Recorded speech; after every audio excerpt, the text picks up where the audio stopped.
Greetings, fellow African brothers and sisters, sons and daughters of the soil, kings and queens, emperors and empresses, those of you catching us from the diaspora. Greetings, this is Jumba the Pan-African. We are yet in another episode talking about Pan-Africanism. This is the lost glory that we must venture to achieve again.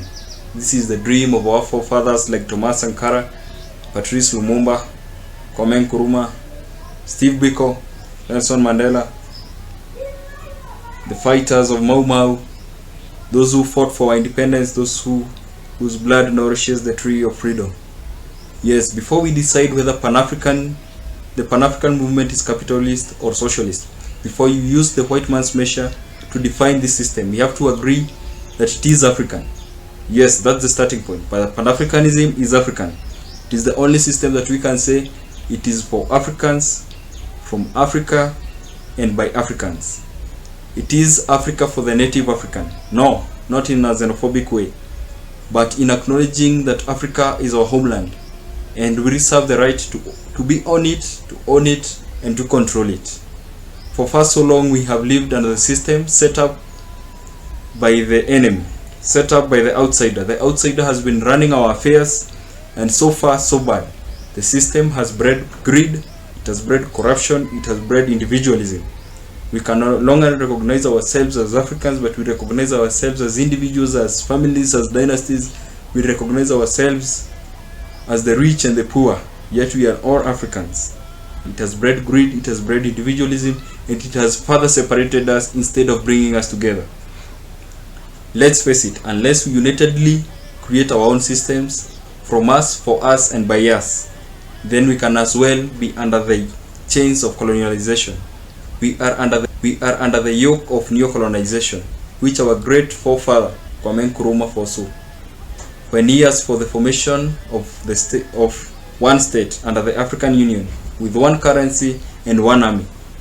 This lived to be a dream, since what came out of it was a weak body known as the Organization of African Unity, later on christened as the African Union. His dream for a united Africa was sunk by Uncle Tom's, by some greedy individuals who believed in enriching themselves and being darlings of the white man.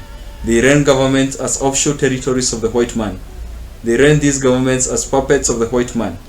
They were here to enrich themselves and enrich the white man. That's why they signed treaties that continually enslaved us, killing our companies, killing our manufacturing industries, continually enslaving us through cash crop farming, where we could no longer feed ourselves, but we continually supplied their demand for cash crops. In other words, in the words of Thomas Sankara, you can kill a man, but you can never kill the idea. You can never kill the dream.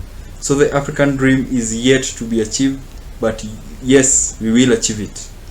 When the white supremacists left our shores and went back with their ships and went back, they did not go back and sleep. They could no longer live to see that this one Africa was going to be achieved. They could see how Kwame Nkrumah and the rest walked and traded through other Africans, trying to bring in other Africans to achieve that one Africa dream. The white supremacists through the CIA and other colonial bodies came back to Africa using the most potent weapon against the African, which is himself.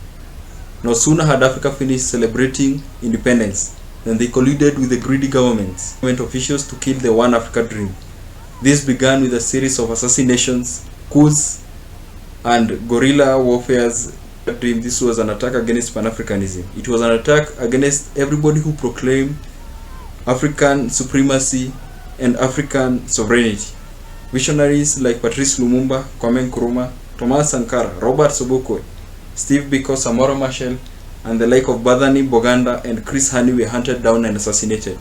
Let these black men, these African men, these proud Africans who were proud in themselves, that did not look to the west, they did not look to the east, but looked forward, believing that Africa was going to be achieved, that one African state with one currency, with one army, one economy, with no borders limiting our trade, with no borders limiting our movement. The rest, like Gamal Abdel Nasser, Robert Mugabe, Julius Nyerere, Nelson Mandela, etc., were humiliated in international media, called mad dogs, and there were multiple attempts to overthrow them, if not to kill them. After all this turmoil, the white man's thirst for blood was not yet over. After enslaving our forefathers for more than 400 years, which is the largest, most gruesome and undocumented genocide and civilian crisis in the world, our forefathers died in the ships headed to the west. When they were taken for enslavement, the Arabs took us, the white men took us. We were taken to fight wars that were not even ours to fight. We were taken to build railways that were not to build Africa. We were enslaved home and away.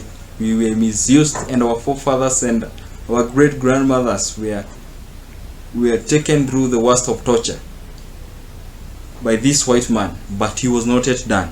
Sponsoring and overseeing wars in the name of regime change, from the Congo to the Central African Republic, to Mali, to Libya, to Sudan, to Somalia, to Chad, to Malawi. They went ahead and hunted down our ambassadors from the West. Anybody who talked of black unity, they called them terrorists against progress, like Malcolm X, Marcus Garvey, Martin Luther, the Black Panthers, Che Guevara, and many more, who all ended up dying while fighting for one thing, and that was the African supremacy. Yes, maybe they were not fighting for the African themselves, but they were fighting for the black man, and the home of the black man is Africa. As Steve Biko said, your blood will nourish the tree of freedom.